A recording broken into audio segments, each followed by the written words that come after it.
Welcome to the How to Write a Book podcast. In today's episode, we talked to Susan Nicholas, MD.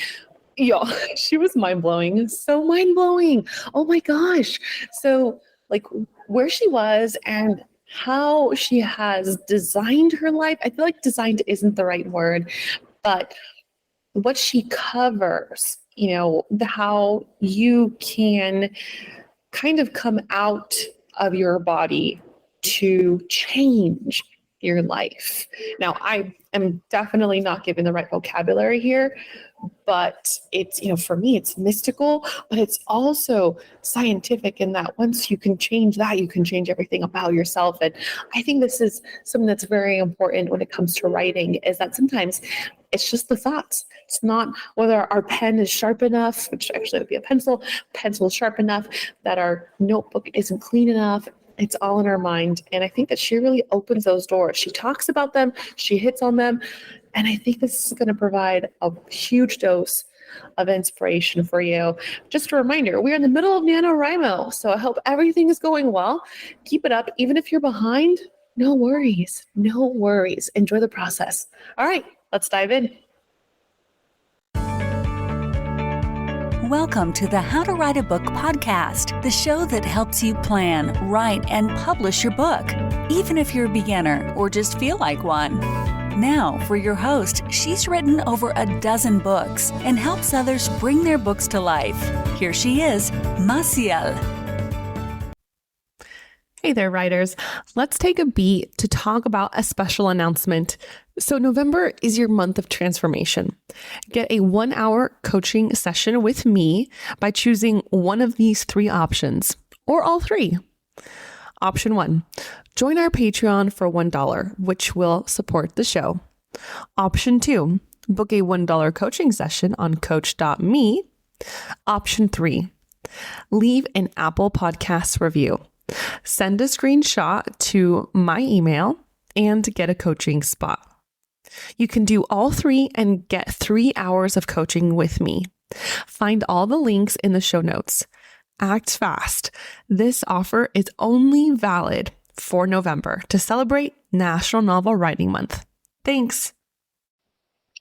All right, and welcome back to the How to Write a Book podcast. Thank you so much, Susan Nicholas, MD. Thank you for being here today. How are you?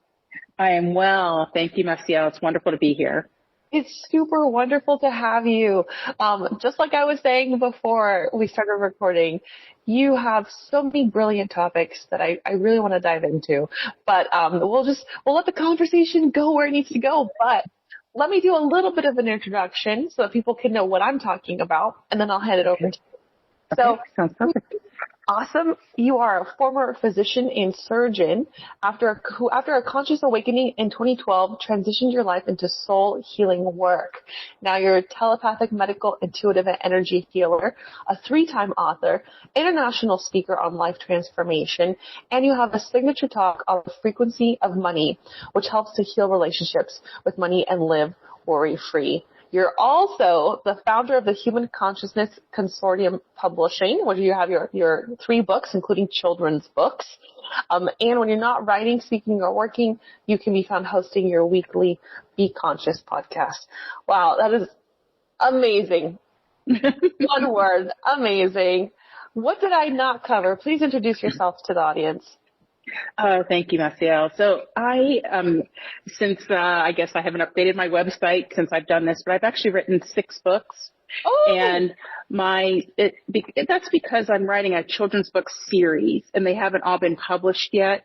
Mm-hmm. And I recently brought on a board, and what we're going to do is package all of those these future titles, ones that I haven't yet published, into a series, like into a block that they come out, a series. And really the intention behind that is to create an animated children's series. And this is how this came about. I know your podcast is about how to write a book, or that's the title of it. I started out writing a book for adults called The Duality of Being, Perspectives from Multidimensional Travel. And it really details not just the out-of-body experiences, but the discoveries that came from it. Like, there are so many things about that experience or having those experiences but completely changed my perspectives about life, like the totality of existence, not just mine, but yours, all of ours. And one of the things that I recognized is that everything at its very core is energy. Even, I believe, at the core of us, or what people would call the spirit, or the soul, or the essence of us, I believe at the very core of it, it is energy. And one of the things that I would say I was gifted with from my conscious awakening was the ability to move and see energy. And so I started a healing practice. I got my healing attunements through a Reiki master. I got my master attunements, and then I started seeing clients. And this is back in 2017 when I actually started moving energy. I had my awakening in 2012. I could feel chi emanating from me, but it took that long for me to come into this, like to really embody it, embrace it, and let's say practice in the spiritual realm. And so my first clients were moms or people like me, people that kind of like the soccer mom type. I have a teenager now, but back then I had an elementary school child. And what I noticed was first the moms would come to me, and then they would bring me their children. And I think there's a lot of entanglements here, and I'm sure you'll be able to follow in your listeners. But I believed, there was a part of me that believed for a very long time that what ailed me as an adult, like what made me sad or depressed or worried or insecure, originated in my childhood. And when I look back at my childhood, I was born into poverty in the United States. And I know there's varying levels of poverty, but I was born into what we call housing projects, the welfare system. I was born to a teenage mother, 17-year-old mom, with a 9th grade education. And we had very few resources. And so I believe that a lot of things that ailed me came from that early life of not having enough or believing that we didn't have enough. So fast forward, I'm a grown-up person. I have my own kid. I start my energy practice, and I see these children that are coming, that are being brought to me. They don't have the same circumstance that I did that I believed was the root of the issues. They had 2 loving parents, that they had more than enough, private school, all their immediate needs were met. I would say that these would be wealthy kids from wealthy families that you couldn't easily pinpoint what the issue was. But still, the energy of these children were heavy, and they were having their own struggles. And so it began to make me question my beliefs. And I think that's the crux of transforming or changing any belief, is when you begin questioning it. So think about, Maciel, in this country, I think in a lot of Western countries, we instill this, what we think is a harmless belief in our children about Santa Claus. Mm-hmm. Or the Easter Bunny, or, you name it, Tooth Fairy. But the child, when we first introduce it, believes it, right? They don't think that their parents are Santa Claus and all that.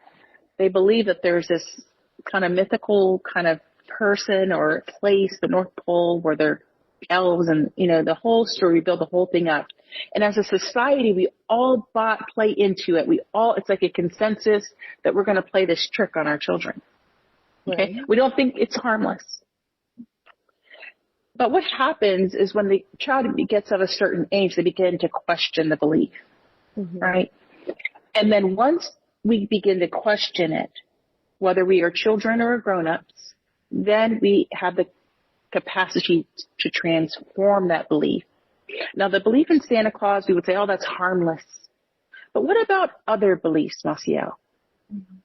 What about beliefs that you're not good enough? What about the belief that you're not worthy? What if the belief of that, somehow you're dirty or stupid or what other things ugly that we carry with us. Yeah.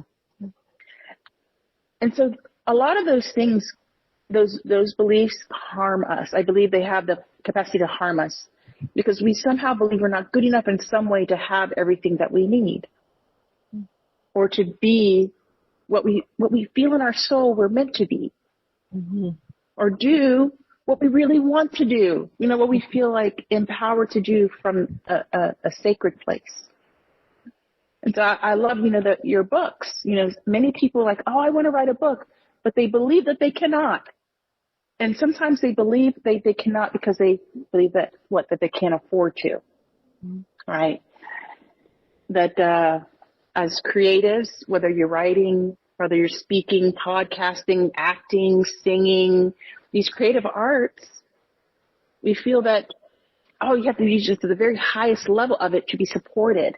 Otherwise, you have to work to pay bills, work to survive, and that dream of writing, of speaking, of creating art, or of whatever medium, you believe it, you can't do it. I used to think that. I used to believe that. Now, and I've spoken to you that I've written now 6 books. But before I wrote my first one, it was this thought in my head that I'm like, oh, I'm going to write a book. I even know what I'm going to title it. Like, I believed it is like it was downloaded to me like from the ethers. I was like, this is what inspiration is. But even with that, I believed that I was like, well, how's that going to support me? And so I went into an old belief system that for years I didn't write the book. For years. From conceiving it to publishing it was like 5 years. And it's not that it took me 5 years to write it. It's just that I never could begin because I had all of these belief systems about what that meant and what it would and wouldn't do. And if I'm honest with you, Maciel, despite all the work that I've done spiritually, there's still little kind of threads of those beliefs. And this is what I work to transform in myself. And as I do this work, I offer this to others. Wow. I truly believe that we were meant to meet up, honestly, because one, that's what the show is about, right? It's about inspiring and also fighting those blocks.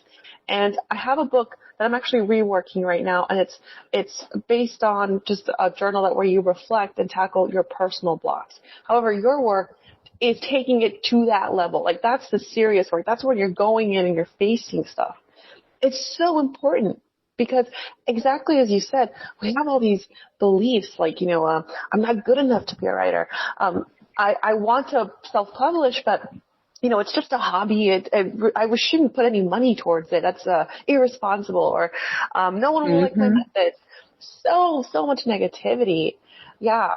And that's amazing. And I completely can see how like you'd go through all this work, and yeah, there will be remnants, but you've progressed and you've achieved this whole new state that you hadn't been in years ago.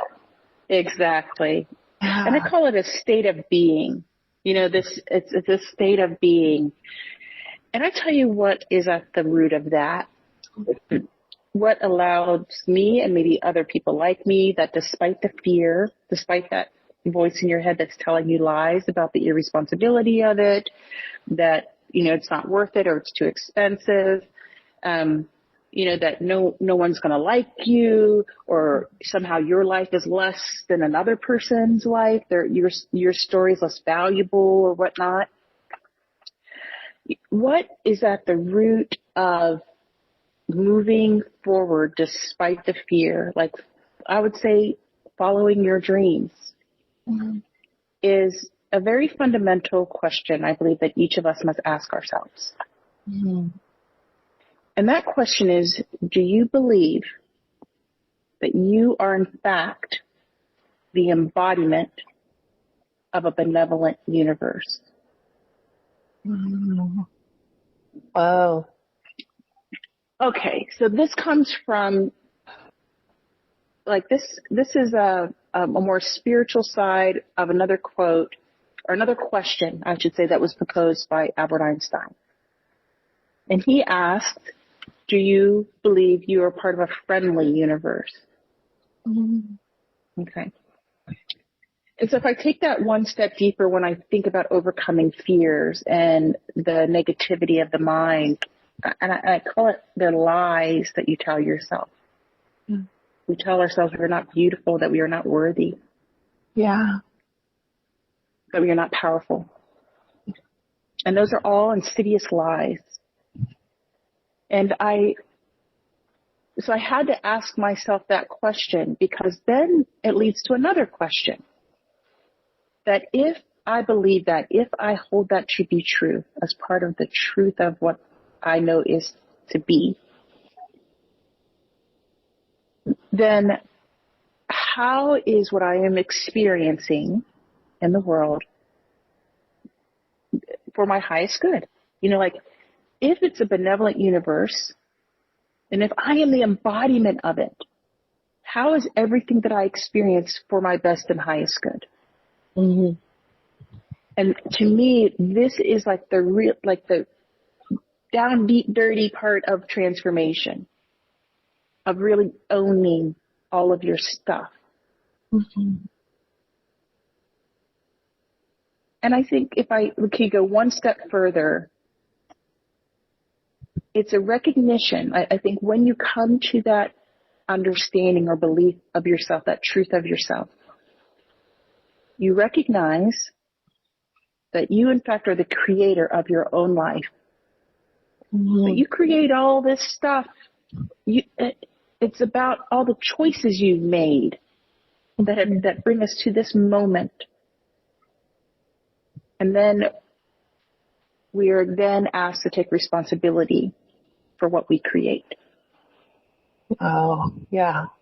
Yeah. And so some people don't want that. Like, they're like, no, this is the situation I was born in, or this happened to me. Oh my God, look at the economy, look at the world. Look at the community, look who my parents are, you know. Look at I don't have whatever high intelligence, I don't take tests well, I don't, you know, there's some excuse that we hold on to as being responsible for our lives. Right. And I think that's a convenient thing. It's kind of like, I hear it even in grown-up people. When something happens, they always point and they blame it on someone else. Yeah. Some people even say, the devil made me do it. Like, they don't have any other, you know, person to blame, so they blame it on the devil.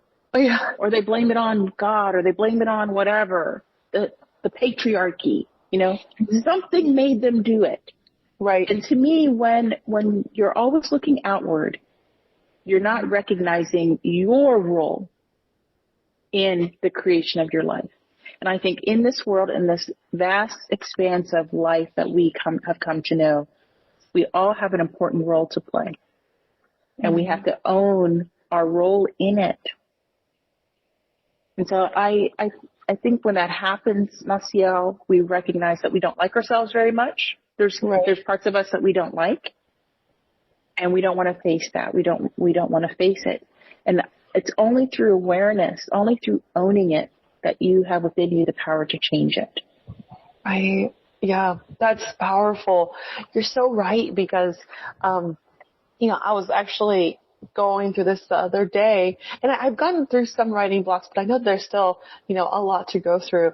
But I was like, well, you know, I have, you know, this full-time job, and so all that scheduling, and I can't wake up that early. And I was like, wait a second, aren't I like in charge of my own schedule here?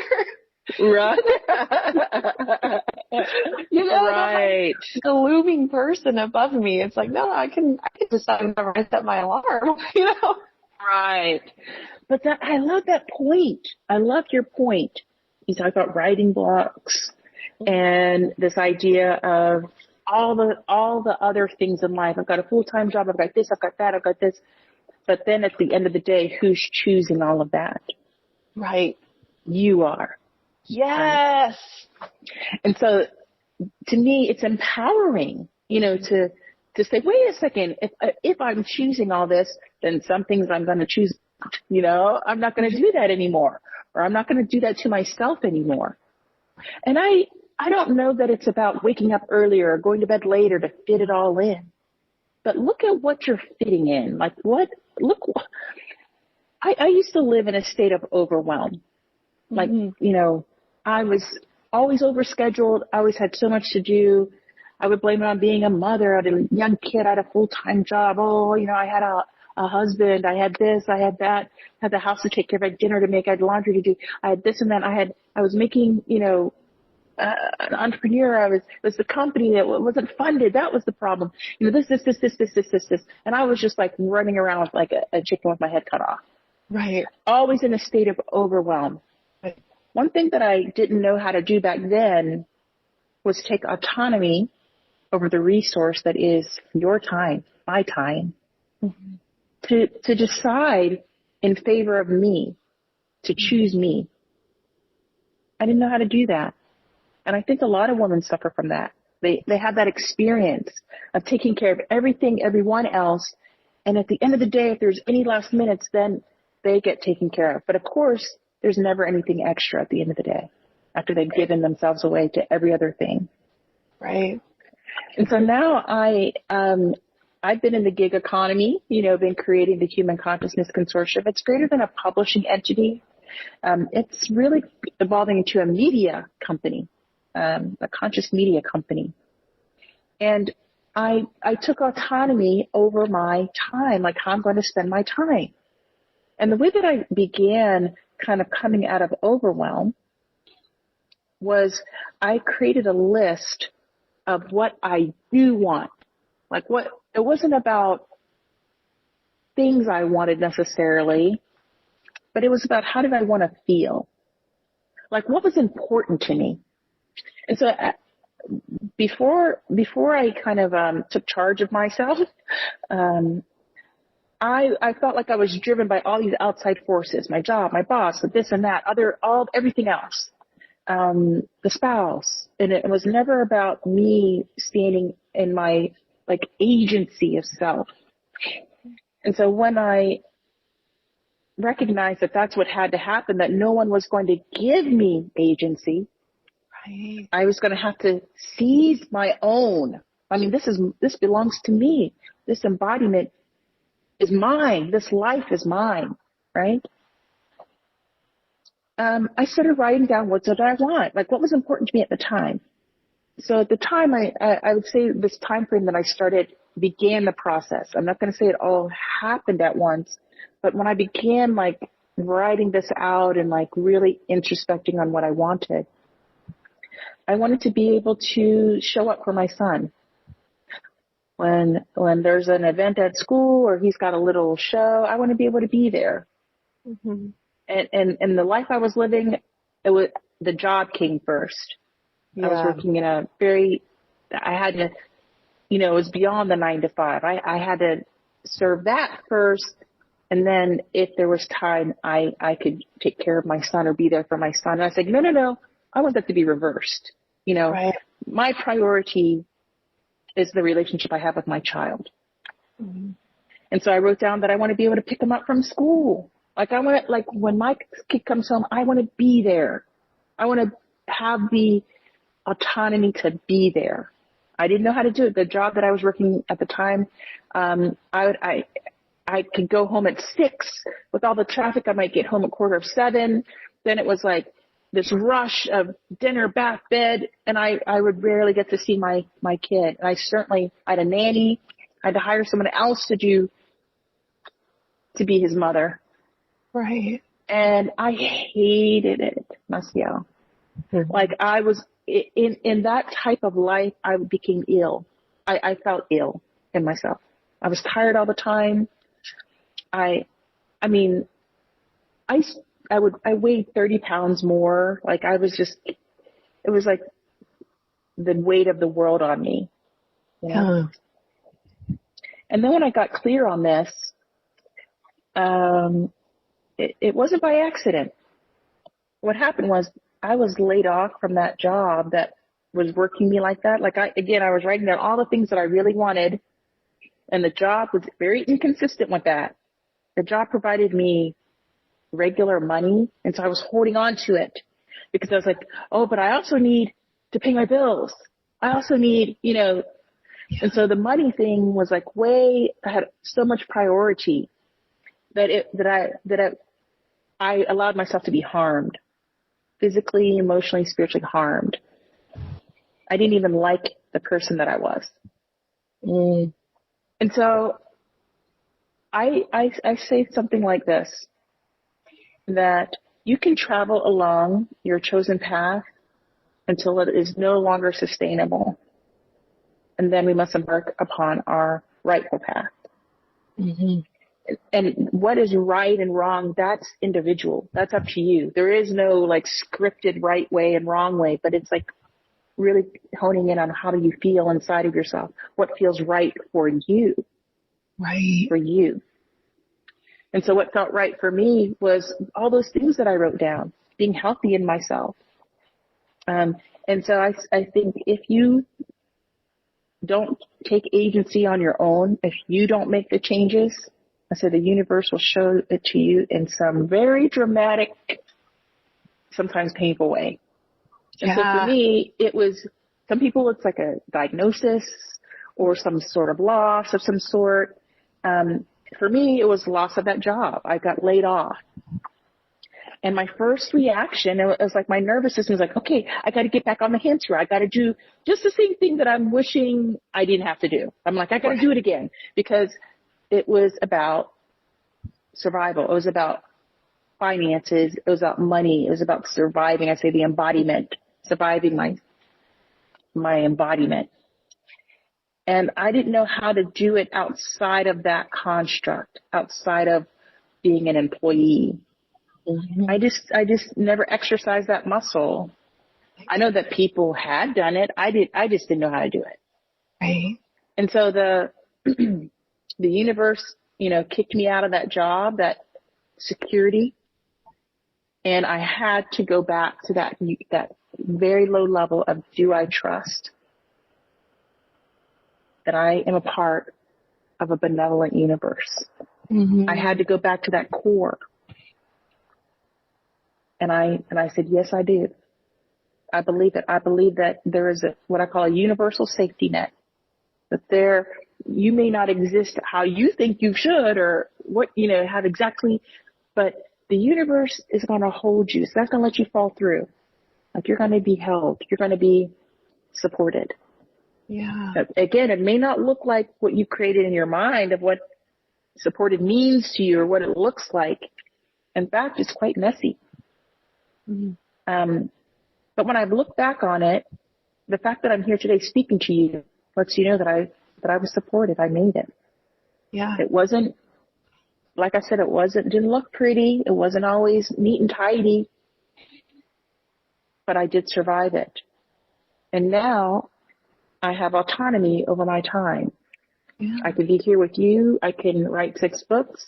I can do a podcast. I can create conscious media. I have a show called the Money Consciousness Show that I produce on the Clubhouse platform. I actually have a nonprofit now. I get to do that because of the choices I've made. Now, there are things that I don't have. Like, I don't have the security of an employer paying me biweekly. I don't have. I'm going to just put it right out there. I don't have that. Yeah. But I have something else. And I choose it. I choose it every day. I keep choosing it. And it's very tempting.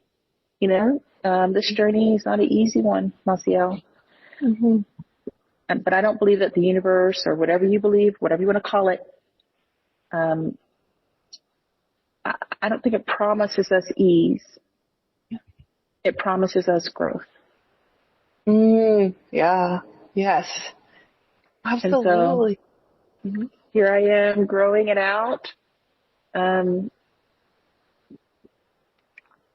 is not an easy journey, but I believe with every fiber of my being that it is a worthy journey. Absolutely. And I think that ties so strongly to writing a book, because when we have new writers and they express their fears and their doubts, all of the obstacles that they feel like are truly in the way. But it all comes back to their book, their message, like your message, your alignment with the universe. It needs to be put out there. And there's all these other obstacles and things that we're listening to. You know, I totally see what you're saying. Because I also had like that really secure job before I had like a spinal injury, and I was holding on to it, but I was miserable. You know, I love the job for the money I got. Right. It was like terrible. Just because I was draining myself every day, you know, and doing things I didn't like. And, you know, when I started to explore that just in my writing, and not even publishing those works, but just exploring, like, well, what do I want? That started opening doors for me. Where's my alignment? What does Lesia really need? And I think that a lot of authors need to explore that, you know, not just looking at their books superficially, like, oh, well, I'll get a book, but then nobody's going to like it. It's just a physical piece of paper put together. It's like, no, your book is something more. It's your truth that you need to face and bring it forward. I think we stop believing in that message. We hold on to the reviews, the New York Times best-selling, you know, what's it going to cost? So important. Right. I like that you brought up alignment, because I think what puts us out of alignment is the energy of our thoughts and our ideas, the energy of our language, what we speak, and the energy of what we truly feel. So those things aren't always in alignment. We may say something that we don't think, like, I want this job, but you're thinking this is miserable. Yeah. You know? Or I wish it was different, something was different. Or I hate this job, you know? Yeah. And then what's really going on in your heart, right? You usually have this big desire for something like that you would love. So there's this huge disconnect. You're not in alignment. It is like all over the place. It's like a schism. Mm-hmm. And then we wonder why our life looks like such a mess. Yeah. We wonder why our bodies are such a mess. Mm-hmm. Yep. We are out of alignment. So the idea is, how do I align what I think and believe? Like, how do I align my thoughts and beliefs? How do I align my language? How do I speak the same thing, and then I actually believe, I feel it? Right. Like I say, I think about love. I say I love, and then I exude love. Yeah. You know, like, not that it has to be in perfect alignment every moment of every day of your life, but how do you bring yourself into alignment?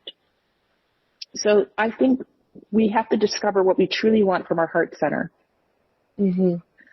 And then align that with our language and our thoughts, right? And our beliefs and our thoughts, our beliefs that inform our thoughts, right? And so if you say, I am worthy, or you believe it, you know it, you're not like, I'm good enough. But then you say, well, I don't have training, or, you know, I wasn't very good in English, or whatever your excuse is, you know, mm-hmm. and then you tell yourself, oh, no one's going to like it. You know, who am I to be an author? Oh, you know, my story isn't very interesting. You know, what is all that? You know, and so I think about it like, I'm going to put it in very simplistic terms. Like, just imagine you go to a store and you see the beautiful coat that you are like, oh, like, you just give it a hug. I love it. Right? Mm-hmm. And then what does your mind say? Oh, I can't, what's the price? I can't afford that. Oh, that's too good for me. Maybe I shouldn't get that right now. You know, is it, you know, quality, you know, but in your heart, you're just like, you cannot stop thinking about it. And so I tell myself stuff like this. When I have that love feeling for something, I'm getting it. It may not be in that moment, but I know that I'm getting it.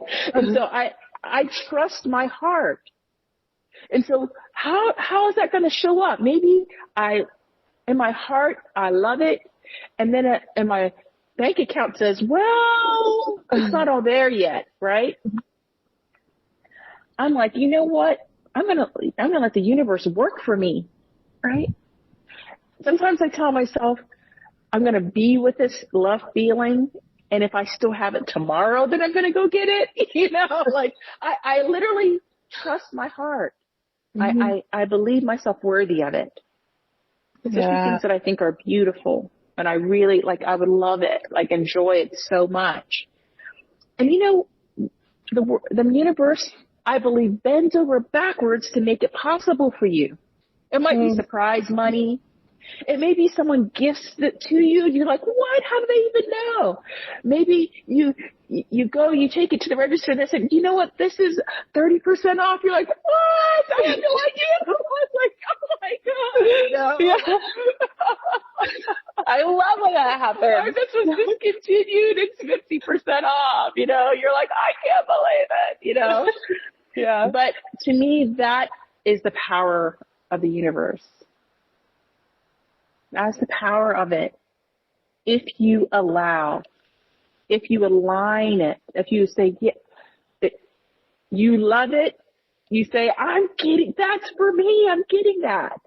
Yeah. And you believe in your mind that there is a way. Yeah. There is, that it's all lined up. Surely you will have that thing of your desire, that object of your desire. I love that. Yeah. Oh, yes. And oh, wow.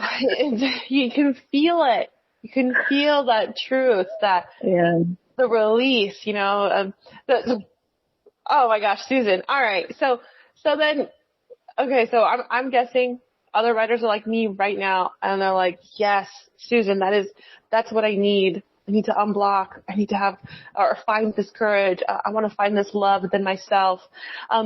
How do they even begin? Even so, they want to have a conversation with you. What can they expect when they first sign up with you, or coach with you?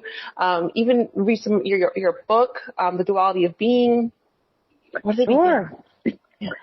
Yeah, I offer I think what you can expect from me, you can find through my website and my social channels. So if you visit www.susannicholas.org, and I'm sure this will be in the show notes, you can see what's there that can be offered. There's also a place if you're interested in working one-on-one, whether it's energy healing or one-on-one coaching. On my social channels, on Clubhouse, you can find me at Conscious Susan. I host the Money Consciousness Show on Wednesdays at 10 a.m. Eastern Time, 7 a.m. Pacific, and there's recordings. I'm on Instagram at Conscious Susan. I give little tips just like we're talking about here in my posts. If that's where you are and that's that helps you. A follow is like currency, you know. I talk a lot about the energy of money and the continuum of wealth. I have a new TikTok account at Conscious Susan where I give these conscious tips about life. Again, you can, I guess, consume as much as you wish and where you are. And, join me at LinkedIn. I'm at Susan Nicholas MD. I often post my podcast there. You can find my podcast on anywhere you listen to your podcast. It's called the Be Conscious Podcast. And I do conversations like this. And sometimes I do what I call solo cast, where I speak about conscious topics and that people like to hear more about. And everything is from this perspective. Yeah. My children's books, my first one is called Two Parts of Me. I'm More Than My Body, really hones in on intuition, like trusting yourself. And this is for kids, 5 to 10 years old, kindergarten through 4th grade. And my second book is called The Death of Cupcake. Mm-hmm. And it's about children, when we are still children, when we experience the loss, whether it be a pet a parent, grandparent, any higher order of death, how we can process that energy so we don't carry it over into our adulthood. Those energies of grief or understanding or confusion. And so everything that I write and do is from a conscious perspective. I have a TEDx called the Money Consciousness, Overcoming Generational Poverty. And I have other talks online that I've done in New York City. I'm an international speaker. I've spoken around the world on topics of women's empowerment, particularly when it comes to their money story. I speak about something called the continuum of wealth. And the idea about the continuum of wealth is that it's infinitely more than just dollars and cents or whatever currency that you transact in. It is about your relationships, your health.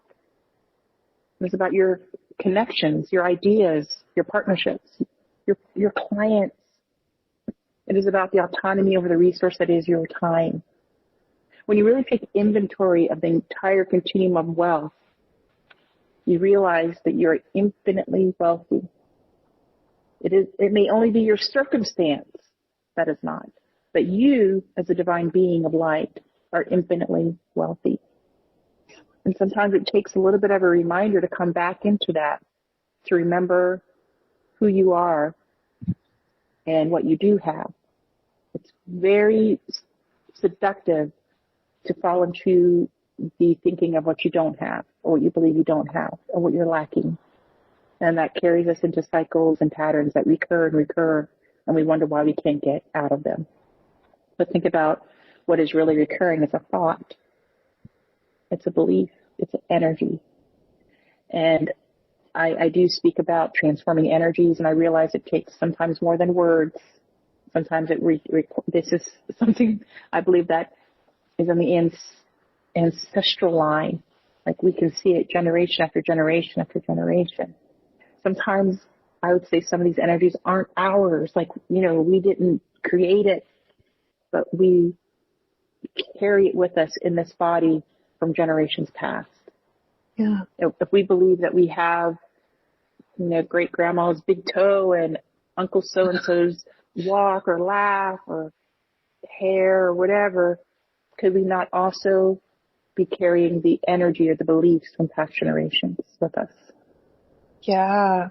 And there may have been things that our ancestors did not know how to transform, just like we don't, just like we're not born just knowing how to be free of all of this. But if you're coming into awareness right now in this time and space, in this embodiment, then you are carrying the light for generations forwards and backwards. And you have within you the power to change it. For those that have passed and those that will come after you.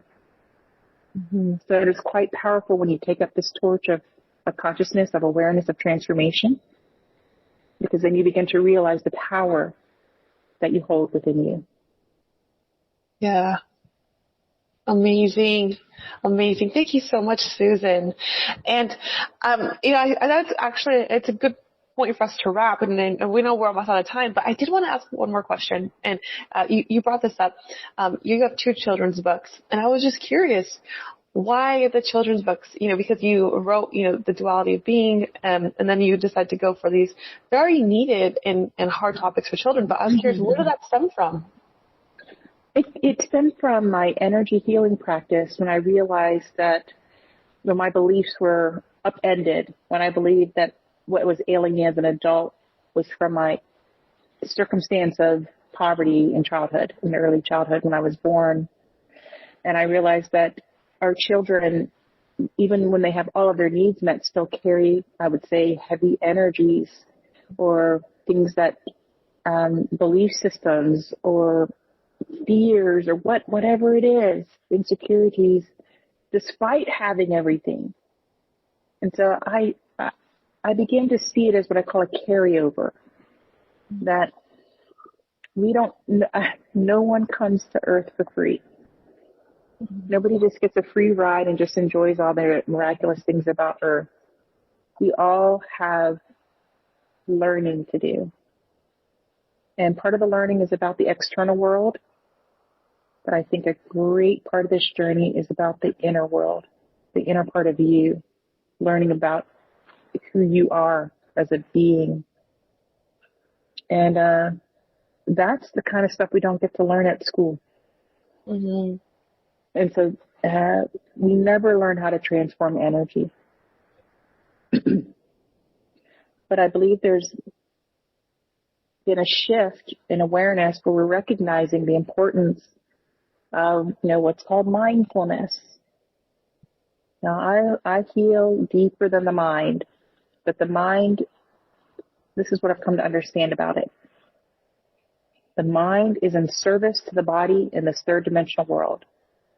It helps us to live here, to live on this planet. So we must honor it.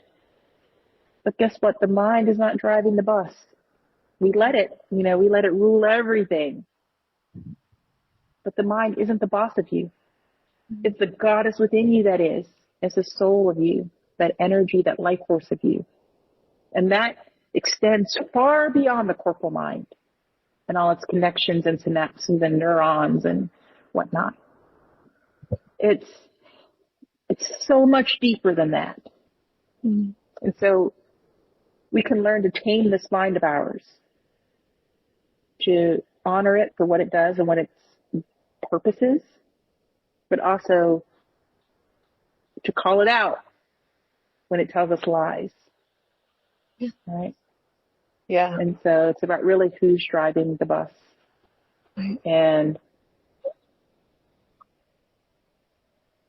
spoiler alert, it is not the mind of us, it's not the ego, it's not that from that place, but it's from the place of the soul. Mm-hmm. From the heart or the spirit or the essence. That's what's really behind you or within you. Well, awesome. Thank you so much. Thank you so much, Susan. And this has been wonderful. I would love to bring you back here when you finish your next book. And there's so much to talk about. So I would love to have you back on again. And for everyone, just as a reminder, you can find Susan at susannicholas.org. You're on Instagram. You're on, you have your podcast. Please name your resources again, just for anybody who's taking notes in the car right now. susannicholas.org. That's my name and the name of my website. You can also find me on Instagram at Conscious Susan, conscious.susan. You can find me on Clubhouse at Conscious Susan. You can find me on TikTok at Conscious Susan. You can find me on YouTube for the Human Consciousness Consortium. You can find me on LinkedIn at Susan Nicholas MD. I've had that network when I was practicing medicine, and I've kept it. It's been the same, but you'll see now that I do more. I heal what ails the soul more than, and it also heals the body more than cutting open the body. I used to be a surgeon, and so those are my resources. Thank you so much, Susan, from the How to Write a Book podcast. Thank you for your time, for your energy here. It was lovely, and we can't wait to connect again. Yes, thank you, Marcia. It has been a great pleasure. Thank you for having me. Thank you. And that's a wrap for today's episode of the How to Write a Book podcast. Thanks so much for tuning in, and I hope you enjoyed the conversation. If you want to keep up with me and my work, check out the website blackheartedstudios.com. That's www.blackheartedstudios.com. And follow me on Instagram at Massiel Writes. That's at MASSIEL Writes. As a book coach and publisher, I'm passionate about helping aspiring authors bring their stories to life. So if you've been dreaming of writing a book and don't know where to start, head to my website and let's chat. You get a free 30 minutes on me. Thanks again for listening, and don't forget to subscribe and leave a review. I'll see you in the next episode. Thanks.